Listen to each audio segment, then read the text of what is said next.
Gente, tudo bem? Espero que estejam bem, que Deus abençoe desde já, né? E eu desejo realmente o melhor para cada um, para cada uma. E tem dias que são difíceis, tem dias que são às vezes mais fáceis, tem dias que são um dia corriqueiro. E hoje é um dia que assim, às vezes, não sei como tá para ti, né? Mas às vezes não é tão fácil de assimilar algumas coisas. Mas tem um assunto que eu tinha marcado desde ontem para falar com vocês. Inclusive tem a ver com um vídeo que eu postei ontem a respeito de para cada pessoa narcisista há uma pessoa codependente emocionalmente. É uma triste verdade, é algo complicado, né? A gente pensar, encarar e ter até que falar, tá? Não é uma coisa muito fácil, não. Mas eu creio que é um ponto muito crucial para a gente conseguir cada vez mais crescer, amadurecer e conseguir não estar mais em algumas convivências, de alguns locais que nos trazem dor através de pessoas que sugam, né? Através de pessoas que controlam, pessoas que fazem algo que não é saudável relacionado com a personalidade. Então, só para relembrar que o narcisismo, acima de tudo, é um transtorno de personalidade. E tem um livro que eu estou lendo, do Sam Vaknin. Sam Vaknin, ele é narcisista, ele foi diagnosticado, se não me engano, acho que foram 3 vezes depois de ele ser preso. E ele escreve sobre o narcisismo. Ele nunca disse que deixou de ser narcisista, ele explica tudo, tintim por tintim. E aí, uma das coisas que ele falou que eu li hoje no capítulo é a questão da rigidez. O narcisista, ele é extremamente rígido. Ele não tem aquelas coisas assim, muito fáceis de mudança. Eu não sei tu, mas eu gostaria que tu pensasses na tua vida, no convívio com uma pessoa narcisista, e eu consegui ter algumas lembranças e algumas pessoas que me falaram várias coisas. As pessoas com esse transtorno, elas não têm aquela questão, se sabe, vou mudar. A doutora Ana Beatriz, ela diz que lembra muito aquela música Gabriela, que fala, eu nasci assim, vivi assim, vou morrer assim, Gabriela. O narcisista, ele é muito isso, ele não acha que tem que mudar. Pessoas normais, pessoas que têm, sei lá, às vezes são um pouco mais egocêntricas, tem pessoas normais como qualquer um, que tem seus defeitos e também tem as qualidades, elas sabem que tem hora que elas erram, tem um momento que eu faço coisas erradas e eu falo, meu Deus do céu, por que eu fui falar isso, por que eu fui agir assim, por que eu me comportei dessa forma? E pessoas normais, pessoas mais propensas à saúde mental, elas se arrependem, elas entendem quando erram, elas, só tá caindo aqui, elas mudam, né? Elas têm essa questão da mudança. E o narcisista não, ele não muda, ele acha que tá o tempo todo certo e por isso que não adianta às vezes, eu vou lá confrontar o narcisista e falar pra ele que ele tá errado. Ele não vai achar que tá errado, ela não vai achar que tá errado. Então, por isso que é tão complicado, por isso que tem essa rigidez. E essa rigidez também eu percebo muito em vários comportamentos. Eles fazem quase sempre a mesma coisa. E põe sempre a pessoa codependente a fazer a mesma coisa. Então, eles não conseguem pensar em mudanças, não conseguem pensar em algo novo. Não, em vez de irmos todo ano viajar para o mesmo lugar anterior, vamos para um lugar diferente. Não, eles são sempre a mesma coisa, são extremamente rígidos. Intolerância a mudanças, intolerância a coisas novas. E aí o que eu queria falar hoje nesse tema aqui que eu achei bem importante é o narcisista, o codependente e a reciprocidade afetiva. O que uma coisa tem a ver com a outra, né? A pessoa narcisista, ela é narcisista porque ela reflete em alguém algo que acaba prejudicando uma pessoa que não seja narcisista. Então, o narcisista, como eu falei, ele procura... quando eu falo ele, não é só dos homens, tá? Homem e mulher. A incidência maior, sim, é em homens, até por conta da testosterona, coisa toda, mas existem, sim, muitas mulheres narcisistas, tá? Então, não vou tirar as mulheres desse lado, não. As mulheres também algumas mulheres têm também narcisismo. Então, quando eu falo ele, é ele ou ser narcisista. Ai, tá caindo de novo aqui, peraí. Ring lights, stay, fica aqui. Então, assim, a pessoa que tem o transtorno narcisista ali, ela sempre vai ter que ter um suprimento. Por que assim? Qual que é o foco dele? O foco da pessoa narcisista é ela ter aquela questão da grandiosidade, do aparecer. Se ele for um narcisista oculto, ou narcisista que ele é mais Ai, não, eu sou... Sabe aquelas pessoas que parece que passam uma humildade que não tem, extremamente, assim, sabe? Fazer muita doação, fazer muita coisa, mas quando tu vês... Assim, quem tá de fora, acho que é a melhor pessoa da Terra, mas quem convive mais de perto, sabe que essa pessoa é controladora, manipuladora, ela faz jogos, ela castiga, ela descarta, faz todas as coisas que o narcisista faz, com a diferença que ela não mostra uma grandiosidade igual ao do narcisista tradicional. Ela não se expõe assim grandiosa, ela se expõe como, sabe, aquela super mega baixa pessoa humilde. Então, a pessoa com transtorno, ela de qualquer forma, se ela for narcisista grandioso ou narcisista que for oculto, ela vai querer sim ter alguém que a supra, alguém que a faça sentir, nossa, você realmente essa pessoa é muito, muito, muito boa. Então ele sempre vai querer alguma fonte de suprimento. E quem que é a fonte de suprimento? Em alguns casos é o codependente. É aí que acontece, se a pessoa nasceu em uma família que tem, no caso, eu falo família, né, mas às vezes é o pai que é narcisista ou a mãe que é narcisista, aquele filho, ele vai ter, um dos filhos, ou talvez o único filho, não sei como vai ser, ele, se for um filho extremamente dependente, e normalmente ele vai ser aquela fonte de suprimento para os pais. Nossa, meu filho é assim, assim, assado. Os pais colocam no filho, eles esperam no filho tudo o que eles não são. Então, o narcisista ele não é alguma coisa, ele não é alguém com a personalidade formada. Ele é alguém, eu não vou parar a live não, gente, eu vou manter aqui. Ele é alguém, que o circulinho tá aqui a mudar. Ele é alguém que ele espelha nesse filho. Então, esse espelhamento nesse filho faz com que o filho supra-o com as coisas que ele não tem. E se for um relacionamento, ele vai procurar sempre em alguém algo que ele não tem. Então, tá vendo como é que é o negócio? Algumas pessoas pensam, mas o narcisista tem uma autoestima muito boa. Ele não tem autoestima boa. Ele procura no outro a luz que a outra pessoa tem para ele sugar isso daí. E o problema da codependência não é só a codependência assim, é a falta de saber o que a pessoa é. Então ela acha assim, o próprio codependente tem baixa autoestima e ele quer que alguém o salve de alguma coisa em algum momento, que alguém faça por ele, o que também não é certo, né? E daí, só que a pessoa não tem essa questão ruim ou perversa dentro dela, mas ela acaba tendo, quando ela fez o narcisista, ela acha que ali vai ser a fonte da juventude, que vai ser a fonte de salvamento. E daí que é também uma interdependência que não é saudável. Ring light, stay, please. Então, ai gente, não vai mais acontecer, me perdoe. Então assim, não vai mais acontecer na próxima, né? Mas hoje, já sei o que aconteceu aqui, que ela tá se mexer aqui. Entendi, ponto. Não tá firme, tadinha, querida. Então, assim, a pessoa que ela tem essa codependência, ela também não está bem porque ela procura em alguém algo para lhe preencher. Então, a propensão da pessoa que é codependente emocionalmente encontrar um narcisista é muito grande. Tem pessoas que não são narcisistas, que às vezes se envolvem com a pessoa narcisista por vezes em algum momento, sei lá, alguma pequena carência, algum momento mais procurando algo. E quando elas veem que ela não bate muito bem, normalmente ela sai dessa relação. Então seria o não narcisista com o narcisista, o codependente com o narcisista, que é assim, aí é chave e fechadura. Só que mesmo assim não é saudável. E aí parte da pessoa que tem a codependência saber o quanto isso a afeta. Por quê? Inclusive eu até disse no livro que tem casos que pessoas com codependência, elas têm dificuldade de sair de uma relação assim.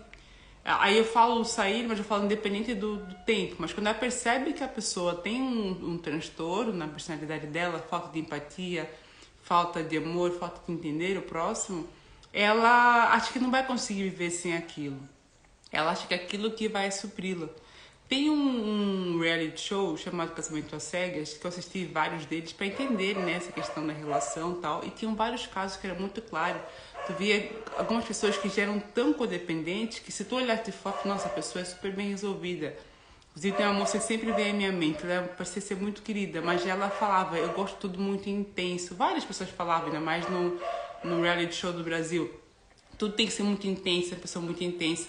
Essas pessoas muito intensas, normalmente elas parecem que passam mais que tem uma autoestima muito boa, mas às vezes são extremamente dependentes, codependentes. Tanto que essas duas pessoas que falaram isso numa das temporadas, inclusive eu estava acho que na mesma temporada, se não me engano, as duas acabaram tendo relação com dois rapazes extremamente... Aliás, o rapaz não era tanto, um deles não era, mas o outro era extremamente narcisista.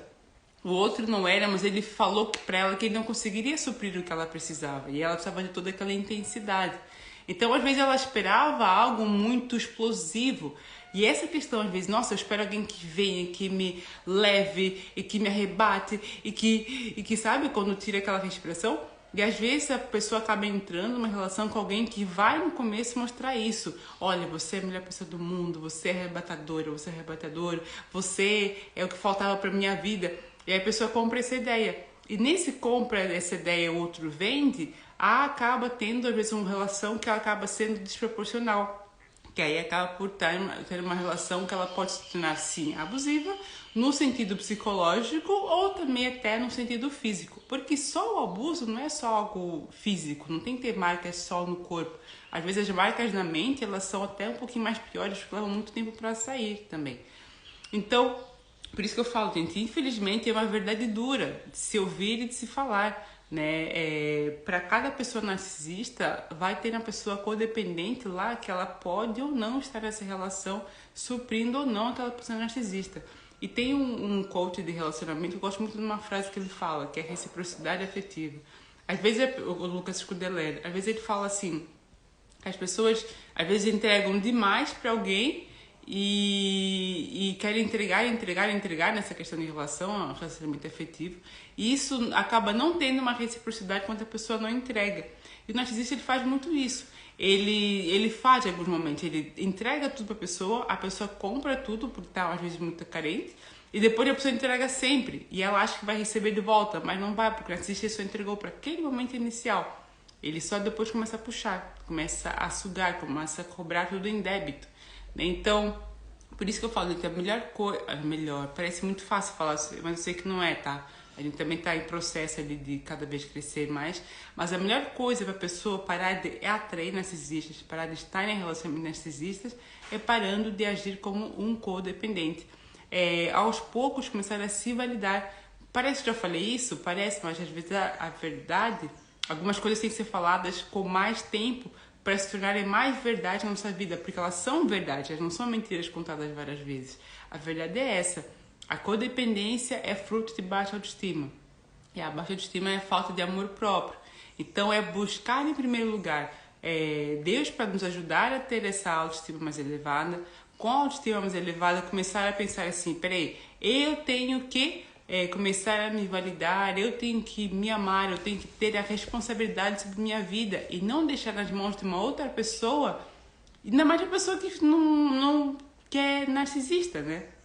E o narcisista, gente, assim, eu falo que é entregar para Deus, tá? Entregar para Deus mesmo, porque outro problema da codependência, às vezes, além de ter uma reciprocidade afetiva desregular, entregar demais, é que ele acha que ele vai conseguir ajudar aquela pessoa. Tem pessoa, aí que tá o ponto. Se, por exemplo, se tem alguma coisa, você fala pra pessoa, olha, pessoa, eu não gosto, tu tá na tua casa, eu não gosto que faça isso com tal coisa na minha casa. A pessoa continua a fazer aquilo, já falasse 1, 2, 3 vezes, ou seja, a pessoa é rígida. É aquele ponto que eu falei no começo, ela não quer mudar. Agora, fulano, não faz isso aqui. Ah, poxa, tá bom, vai. Ai, não vou fazer. Aí a pessoa para, a pessoa muda, aí não tem como. Por isso que eu falo, o narcisismo não está todo lugar, nem todas as pessoas têm.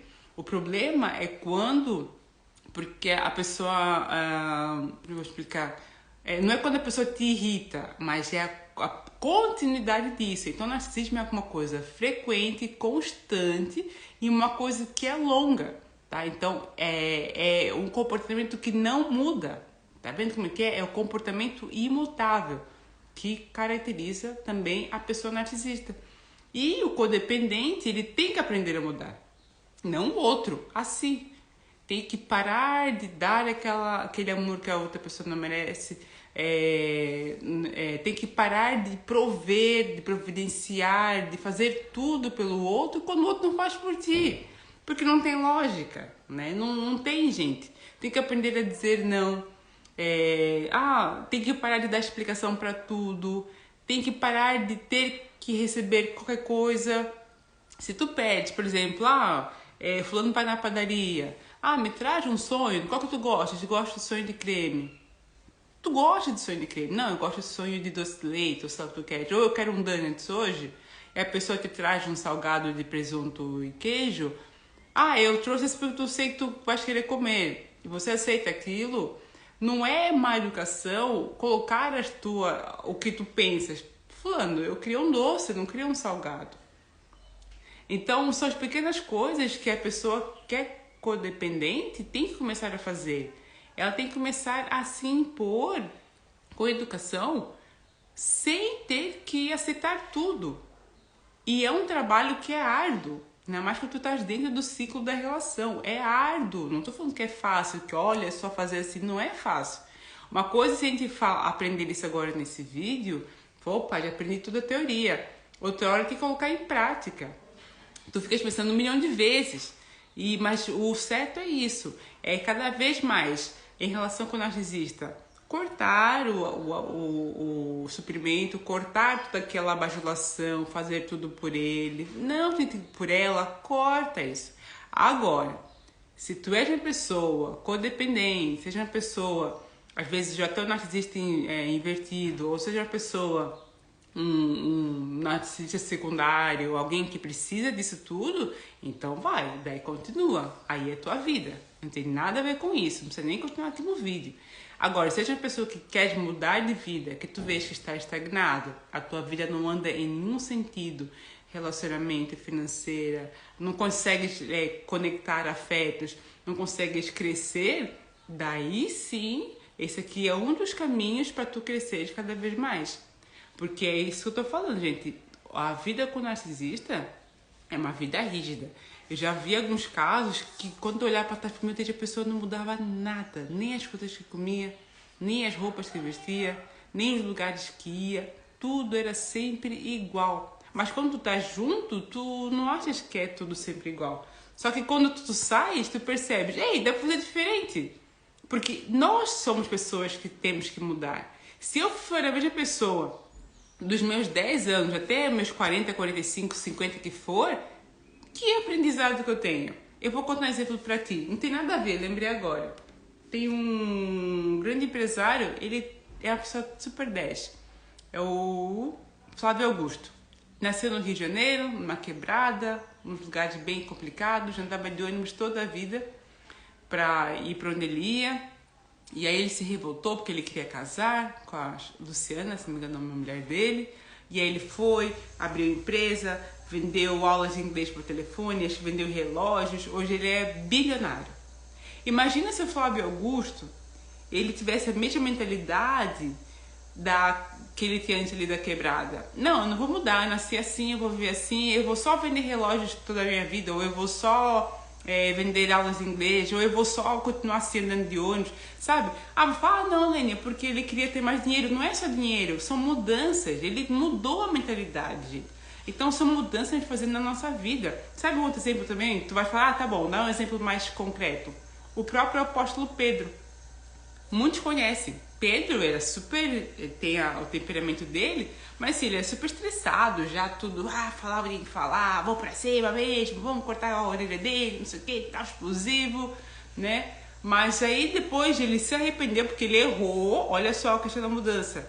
Pedro errou quando negou a Jesus, Jesus sabia que ele ia negar, mas Pedro errou, mas depois Jesus chegou até ele e falou assim, Pedro, e aí, tu me amas? Senhor, sabes que eu te amo. Não, Pedro, tu me amas? Senhor, tu sabe... Não, Senhor, eu te amo. E nisso ele mudou a mente dele. E ao mudar a mente dele, mudou todo o comportamento dele. E quem se tornou Pedro? Foi onde Jesus falou assim, ei, Pedro, sobre ti eu edificaria a minha igreja. Tu serás a minha rocha. E ele parou de ser pescador de peixes, né? Isso no pescador de pessoas, de vidas. Então, por isso que eu falo, gente, são exemplos que a gente pode tomar pensando que não é saudável fazer sempre as mesmas coisas, não é saudável estar com pessoas que não mudam, pessoas que não crescem, que não amadurecem, que acham que estão sempre certas. Imagina se Pedro achava que estava sempre certo, ele ainda está lá na pescaria. E não é por ser pescador ou não, mas ele está com aquela mentalidade e ele estava junto com Cristo. Tá vendo? Então é importante. Agora, eu repito, se tu queres algo intenso, algo que tira o teu fôlego, o sofrimento, eu não consigo viver ser essa droga, realmente eu falo droga como droga de adição, que é a pessoa que tem o transtorno narcisista, então, por favor, até pare de me seguir, porque aqui não vai encontrar nada. Agora, se procuras mesmo a mudança de vida, e como eu falo, entra na minha bio, qual que é meu foco hoje? É ajudar pessoas que sofreram com pessoas com transtorno narcisista, porque é muito, muito ruim. E ajudar a crescer. Aqui eu não vou te dar fórmula mágica, como se vingar do narcisista, o que fazer, 3 passos para deixar o narcisista de cabelo em pé. Gente, ele não tem que ser o foco mais, ele já foi o foco da tua vida. Agora o foco é tu cresceres, tu amadureceres e parares também de ser imã desse povo narcisista. E parar de ser codependente, e parar de ser extremamente empata. Tu não tens que estar disponível para tudo sempre, não tens que estar disponível para todos sempre, não tens que responder sim para todos, não tens que sair para os lugares que todos querem e tu não queres. É uma coisa que eu até comentar aqui. Às vezes você vai comer uma pizza com o pessoal e sempre tem um que pede a pizza por todos. Ei, peraí, cadê a democracia? Por que todos não podem pedir um sabor diferente? Aliás, por que não pode chegar em um consenso? Um tem que pedir o sabor? Sabe essas coisas assim? Por que não reivindicar? Isso também é para ser codependente, sabe? Viver a sua própria vida. E tem outro estágio maior, que esse lá vai ficar até um pouquinho maior, mas não tem problema. Tem um estágio maior que é diferente. Quando a gente passa desse momento de olhar só para nós, né, no momento mais de autoconhecimento, a gente começa a olhar para o próximo e ver que tem muita gente saudável, que tem muita gente que merece amor, que tem muita gente que nós temos que servir. A gente tem que servir e amar o próximo. Quando tu tá numa relação com o narcisista, ou quando tu tá numa relação orbitando ao redor dele, ele é o teu foco. E aí tu para de servir. Tu tá às vezes entregando pérola aos porcos. E esse não é o foco. O foco é que a gente tem que pensar no todo, pensar fora do nosso mundinho com o narcisista. Não, porque o narcisista, como ele é uma pessoa egoísta, né, uma pessoa egocêntrica, ele quer tudo só para a vida dele, para supri-lo, mesmo que ele faça coisa errada, mesmo que ele traia, mesmo que ele descarte, depois queira de volta com o Hoover, ele só quer aquela pessoa. E tu perde um tempão interagindo com um ser só, sendo que tem tanta gente maravilhosa para nós interagirmos, tanta gente maravilhosa para a gente conhecer, tanta gente maravilhosa para a gente sorrir e chorar e dar o ombro quando for necessário, sabe? Tem gente precisando do teu ombro hoje, tem gente precisando do teu colo hoje, tem gente que precisa hoje de estar contigo, de te ouvir. Então para de estar ali orbitando ao redor desse ser. E não te merece, ela não te merece. Ok? E quando eu falo isso, não é só para relação amorosa, também para relação doentia entre pai ou mãe narcisista também. Então para com isso, faz o que tem que ser feito e vá viver tua vida, tá bom? Então é isso, gente. Então lembra sempre desse ponto, nosso foco não é nos vingarmos deles, porque eu acho que isso é meio bobo até, a gente se vingar de alguém. Quem sabe que não é de nós que vai ser a vingança. Nosso foco é saber como funciona o narcisismo, os malefícios, saber se tu queres ou não ficar nesse estágio e deixar de ser codependente e regular mais a afetividade. Tá bom? Então é isso. Deus abençoe e até a próxima.